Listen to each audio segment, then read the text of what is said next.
Dan ini sayangnya nggak bisa disetting dari head unit. Sebelum kita mulai, kita kedatangan ini nih, paket.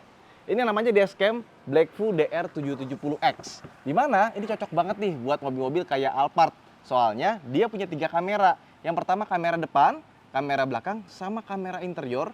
Dimana kamera interiornya itu wide banget, sampai 180 derajat. Jadi kiri kanan tuh kelihatan. Nah, seperti ini dia bentuknya. Terus dia punya box yang terpisah, jadi rekamannya ada di dalam sini. Ada penguncinya, jadi nggak sembarang orang bisa akses rekamannya.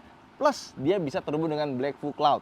Jadi, kita bisa akses rekaman atau kita bisa lihat secara live view dari HP kita. Atau dari mana aja deh, selama ada koneksi internet. Terus, kamera dashcamnya ini juga bentuknya kompak ya. Jadi bisa dibikin tersembunyi.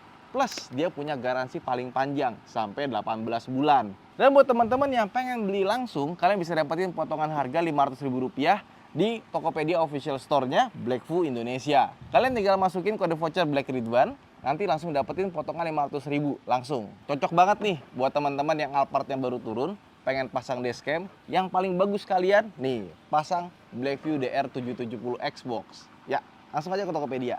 Oke, halo semuanya, kembali lagi di Ridwan Hanif ya. Kali ini kita mau bahas Alphard terbaru, tapi ini kebetulan bukan yang hybrid. Jadi yang hybrid ini akan keluar di Desember atau Januari ini, dan yang gasoline udah keluar lebih dulu, udah delivery ke konsumen. Dan kebetulan kita mobilnya sewa ya.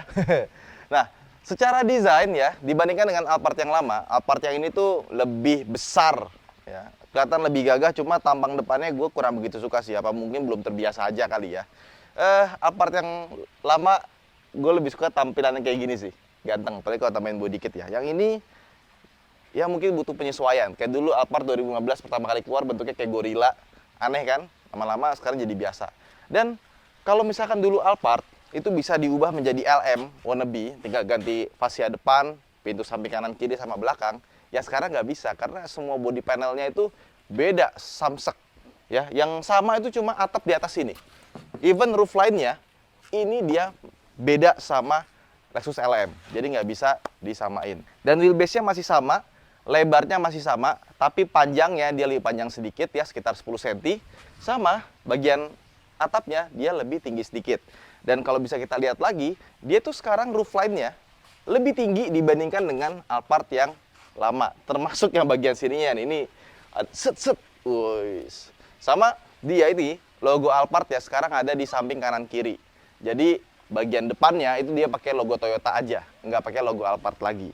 Peleknya 19 inci, dia pakai Dunlop SP Sport Max ya. Jadi kayaknya biar sporty, pakai ban sporty juga. Cuma desain peleknya kayak SUV ya, nggak kayak sebuah Alphard. Nah, ke bagian belakang, yang gua agak nggak suka dengan mobil ini ya, walaupun belakangnya sekarang lebih bagus dibandingkan dengan model lama. Cuman kalau kita buka, terus pencet yang ini nih, dia nggak naik. Cuma kebuka doang dan kita buka secara manual. Kalau mau buka otomatis, sebelah kanan kiri itu ada tombol ya. Harus dipencet, baru dia bisa kebuka. Maksudnya, kenapa yang bagus itu nggak ada komplain malah diubah gitu kan. Kalau ada komplain barulah diubah nggak apa-apa, tapi ya udahlah. Dan seperti halnya Alphard yang sebelumnya, dia punya bagasi yang kurang lebih sama. Dan di sini ada storage tambahan ya. Dan di sini kita bisa ngelihat ada ban serep ya, sama ini. Nah, kalau bagian belakang mau dijadiin 3-seater, ada headrest-nya. Dan kursi belakangnya, dia masih sama, bisa dilipat dan dilipatnya ke samping. Sama kayak model sebelumnya, cuma kursinya ini lebih kelihatan sedikit lebih tebal dibandingkan dengan model yang lama. Kemudian karena dia pakai speaker dari JBL yang banyak ya, kalau nggak salah 19 speaker. Nah, dia ada speaker di bagian sini, sama ada subwoofer di bagian belakang. Oke, sekarang kita tutup ya. Dan ini bisa pakai voice command ya. Cuma agak susah, mendingan kita pakai manual aja. Kalau kata Om Mobi gimana? Ngek. Sekarang kita masuk ke dalam yuk. Set, kita masuk ke dalam. Starter. Aduh. Biar adem ya. Kemarin kita nyobain Lexus LM 350h dulu baru ke Alphard ya. Jadi rasanya agak sedikit kebanting. Tapi kita mau fokus bahas yang Alphard aja. Nanti kita akan bikin video Lexus LM 350h versus Toyota Alphard ini. Karena bedanya sekarang nggak nyampe 400 juta. Kalau dulu Lexus LM tuh harganya 2,4 sama 3 miliar. Sekarang jadi 2 miliar dan 2,6 kalau nggak salah. Jadi model barunya itu harganya malah turun dan lebih make sense. Dan Alphard sekarang harganya 1,5 M dan yang versi hybrid 1657 ya. Jadi bedanya hampir 80 jutaan. Apa sih yang berbeda gitu ya? Kalau kalian belum pernah lihat video waktu gua bahas Alphard hybrid yang ada di Gias, coba lihat deskripsi di bawah dulu ya. Yang perbedaan paling mencolok itu ada di shifternya. Sekarang shifter jadi gede seperti ini, beng. Dan dipegang kurang begitu enak karena ini bahannya karet poliuretan ya, dia bukan kulit. Nah, jadi ya di sini agak sedikit kurang aja sih. Kalau misalkan yang hybrid, shifternya mirip kayak punyanya Lexus. Terus, apalagi yang beda, di sebelah kanan sini ya, kita nggak ada tombol buat buka pintu tengah, kanan, dan kiri. Kalau yang hybrid itu ada, plus ada tombol buat ngetegakin kursi. Jadi kalau misalkan belakang lagi tidur, terus dia mau keluar kan susah ya. Nah, dipencet satu tombol ini, nanti dia akan otomatis negakin kursi biar keluarnya gampang dan masuknya pun juga gampang. Kurang lebih bedanya di situ ya. Sisanya ya nggak ada EV mode-nya, terus yang lain-lainnya sama aja sih. Yang gue suka dari Alphard sekarang itu, sekarang komponen tambahannya makin dikit gitu. Jadi kalau dulu tuh yang masuk ke Indonesia itu audio les, terus sama Toyota Indonesia dimasukin ke audio sendiri, dan itu audionya kurang bagus, kamera 360-nya jelek, ya kurang lebih kayak gitulah. Nah sekarang komponen lokalnya cuma sedikit, kayak misalkan dashcam ini sama ada monitor di sini.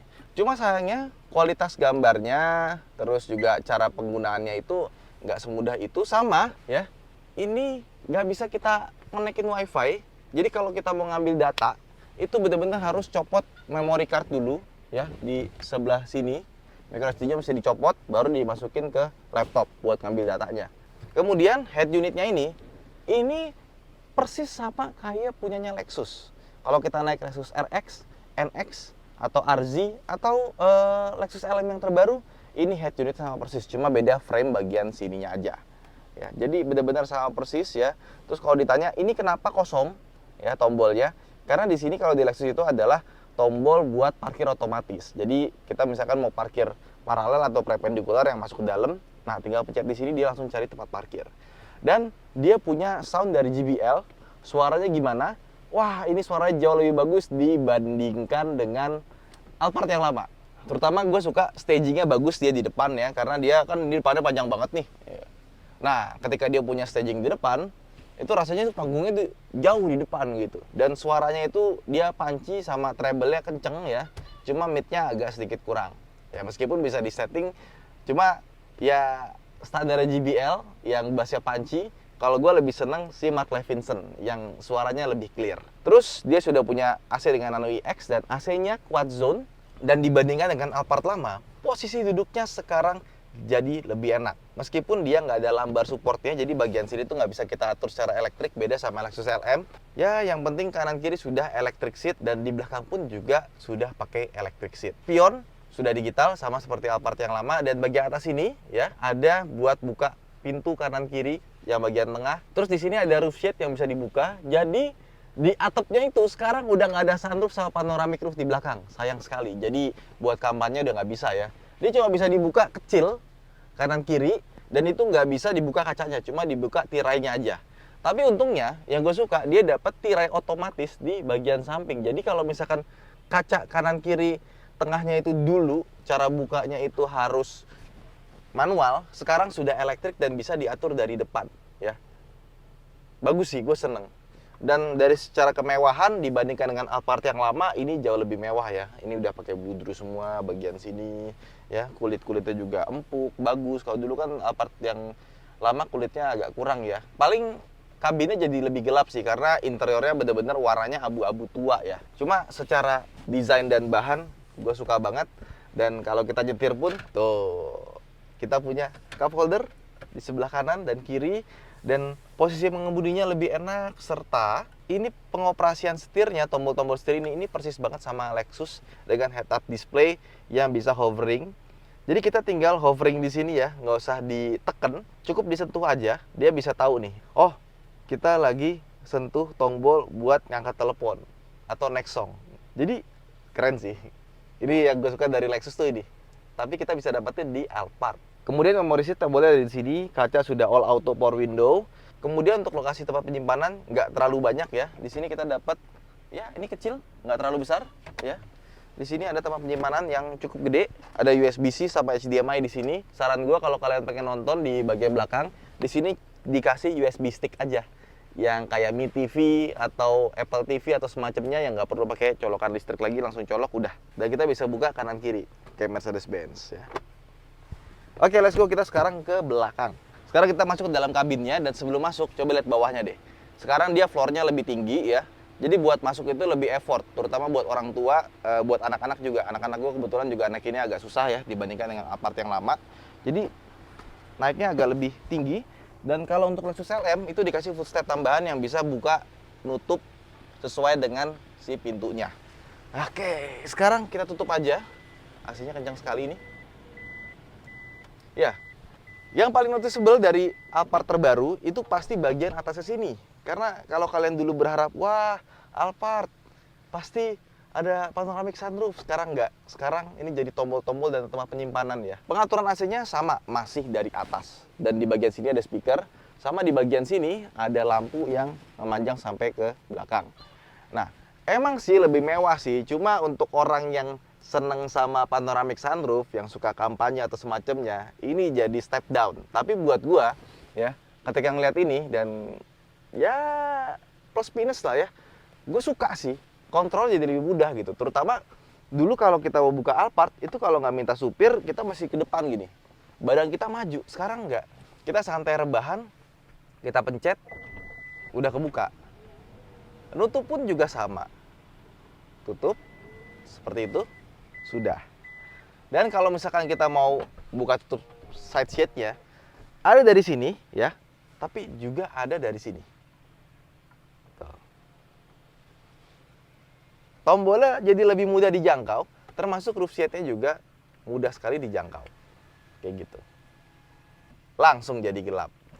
Cuma sayangnya dia nggak kayak Lexus LM ya. Kalau Lexus LM kita bisa buka kaca sebelah kanan dari sini juga. Kalau yang ini nggak ada, jadi kalau kita mau buka kaca sebelah kanan, ya itu bukanya harus dari sini. Dan ketika dibuka, dia masih ada sisa ya. Sama yang gua rasakan, kacanya sekarang jadi kecil banget sih. Jadi makanya selain udah kabinnya gelap, ya kacanya kecil, cahaya yang masuk nggak begitu banyak juga. Tutup ya. Nah terus di sini ada speaker JBL sama ada wooden panel yang gue nggak ngerti, ini nggak ada temennya loh. Gue pikir di sininya wooden panel kan, ternyata enggak. Nah pertanyaannya, apa bedanya yang hybrid sama non hybrid di bagian tengah? Ternyata bedanya ada dan agak banyak sayangnya. Ya jadi kalau kalian pikir 80 juta beda hybrid doang, enggak. Bedanya juga di fitur-fitur. Yang pertama, yang hybrid itu dia punya baterai di kolong, ya. Jadi kita nggak dapat tempat penyimpanan di sini. Kalau ini bisa tempat buat nyimpen apa nih, kecil sekali sih ya. Ya nyimpen sesuatu lah. Termasuk di kanan sini juga ada. Kalau yang hybrid nggak ada. Kemudian kursi, dia sama-sama masih punya gang di bagian sini ya. Oke. Tapi kalau yang versi hybrid, dia bagian sininya itu jadi layar yang bisa kita pakai buat ngatur-ngatur yang ada di kabin belakang sini, termasuk ngatur audio layar monitor ini. Nah, layar monitor ini karena dia nggak ada tabletnya, apa ya, kayak smartphone kecil gitu ya, yang ada di kanan kiri, jadi ngaturnya kita dikasih ini remote control yang bentuknya ini kayak remote control laserdisc zaman dulu sih ya. Kurang lebih ya gitu-gitu aja sih. Kita bisa pilih AM, FM, Bluetooth audio, rear HDMI, sama dari Miracase HP. Jadi kalau misalnya kita bawa HP gitu ya, kita mau screen mirroring, udah langsung bisa pakai HP. Asik ya? Tapi sayangnya karena dia kontrolernya kayak begini, jadi rasanya kayak kuno aja sih. Cuma layar ini itu resolusinya bagus, gambarnya bagus, gue pakai main PS pun juga bagus. Kok bisa main PS? Bisa dong. Di sini ada, bisa dibuka ya. Ada slot HDMI, sama ada colokan 220 volt sampai 100 watt. Jadi nyalainnya dari sana. Kalau misalkan kita main PS dengan watt yang nggak nyampe 100 watt gitu ya, kita bisa. Tapi kalau misalkan kita main PS yang grafisnya bagus banget gitu, yang dia butuh 100 watt lebih, nanti dia akan underpower. Nggak bisa. Jadi sebenarnya secara fungsi ya sama aja sih sama yang versi hybrid. Cuma bedanya cara pengaturannya aja. Mau pakai remote atau mau pakai ini, layar. Nah, berhubung yang ini nggak ada layarnya, ya udah. Nah, kursinya juga beda. Bedanya di mana? Gak cuma layar. Kalau yang hybrid itu dia ada tombol di bagian sini lebih lengkap. Kalau ini tombolnya cuma bisa buat recline, sama buat ngatur ottomannya, sandaran kakinya buat keluar. Kalau yang hybrid itu sama kayak Lexus LM, bisa maju mundur. Nah, ini maju mundurnya masih manual. Jadi kita tarik tuas di situ, baru kita bisa maju mundur secara manual. Nah, terus di sini ada pendinginnya dan sekarang juga punya penghangat 3 level. Untuk hangatnya sih nggak terlalu hangat ya. Cuman satu fitur yang menurut gua kepake banget di versi hybrid adalah easy exit-nya. Jadi kalau misalkan kita lagi tiduran, terus kita udah sampai mau keluar, itu kan kita mesti pencet satu-satu nih ya, pencet satu ini, terus pencet yang ininya, biar sandaran kakinya masuk, sandaran ininya tegak, baru kita keluar. Kalau yang hybrid, enggak. Tinggal pencet sekali, dia langsung otomatis tegak, otomatis turun, kita gampang buat keluar. Kurang lebih itu bedanya. Nah, kalau Lexus LM, dia ada pemijat kursinya, yang bisa diatur pakai ini, layar. Dan layarnya Alphard Hybrid, itu dia lurus ya. Kalau yang Lexus LM, dia naik ke atas, dan tengahnya ini sama sekali nggak punya space karena kursinya lebih lebar. Nah, kalau yang Alphard Hybrid kursinya lebarnya sama, cuma beda di bagian itu aja. Sama Alphard Hybrid sama Lexus LM itu dia punya meja yang bisa dikeluarin dari sini. Kalau ini nggak ada, mejanya di samping sini. Nah, tapi plus minus sih karena dia ada gangnya di sini, buat ke belakang itu lebih gampang. Dan untuk belakangnya sebenarnya kita nggak usah terlalu banyak bahasnya karena ya kurang lebih sama aja kayak model yang lama ya. Cuma bedanya lebih empuk sedikit. Sama dia ada USB-C di belakang buat ngecas dan ada sunset juga yang bisa diatur dari sini. Oh, ini tadi ketutup ya, bisa dibuka. Asik. Oke, ya wes, yuk kita jalan yuk. Oke, sekarang kita jalan di Toyota Alphard nih ya. Mohon perhatikan jalan. Ini berisik banget, bener. Kata Om Mobi, mendingan ditutupin lakban deh. Karena kita ngedip 3 kali, tek tek tek. Ngantuk. Kita ngeliat spion ke sebelah. Mohon perhatikan jalan. Kita lihat spion kanan.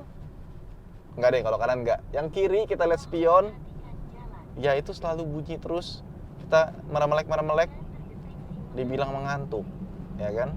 Dan ini sayangnya nggak bisa disetting. Nggak bisa disetting dari head unit. Gitu. Seberapa sensitivitasnya. Mau dimatiin apa enggak. Makanya kalau menurut gue mendingan pasang dashcam BlackView sekalian yang 3 channel.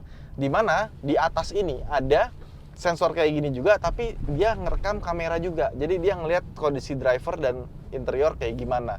Dan asiknya adalah kalau misalkan kita tinggal konekin ke HP, kita bisa atur on off-nya, si attention assist-nya itu nyala apa enggak. Dan yang kedua kita bisa atur sensitivitasnya. Bagus apa tinggi atau enggak. Kayak misalkan gini, kita mau ke Bandung nih siang-siang. Kita yakin kan supirnya masih aware gitu loh, masih melek. Ya udah kita matiin aja biar nggak banyak bunyi. Tapi kalau misalkan kita di malam hari, kita lagi duduk di belakang, kita pengen tidur, drivernya kan nggak mungkin dong kita suruh tidur ya. Biar dia fokus di jalan, kita nyalain tuh attention assist-nya. Kita kasih volume paling tinggi. Biar dia kalau kedip-kedip udah mulai ngantuk, bunyi beneran. Dan kita bisa tahu, oh iya ngantuk, mendingan kita melipir dulu deh pak, biar nggak ngantuk ya. Tapi kan nggak harus nyala tiap hari gitu, pas dia lagi seger gitu nggak ngantuk ya, mendingan bisa dimatiin, bisa dikontrol. Terus kembali lagi ke mobil ini ya. Ketika kita bawa Alphard, dibandingkan dengan model yang lama, sebenarnya perbaikan paling banyak itu ada di handlingnya. Yang pertama radius putarnya jadi lebih bagus. Jadi kalau mau muter balik itu lebih gampang dibanding yang lama. Terus yang kedua body rollnya lebih minim, walaupun nggak sebagus Lexus LM 350h. Dan gue ngerasa steeringnya jadi lebih sharp sih. Kita tuh pas belok, terus kita kecepatan tinggi mau belok juga lebih akurat rasanya, lebih ketaker pas kita belok. Jadi handlingnya dengan TNG EK ini rasanya jauh berubah. Dan katanya Toyota, dia tuh 50% lebih rigid dibandingkan dengan model sebelumnya. Makanya pas kita coba bawa jalan juga, itu body flexingnya itu lebih sedikit rasanya. Kayak bodinya tuh lebih lurus gitu, lebih kaku.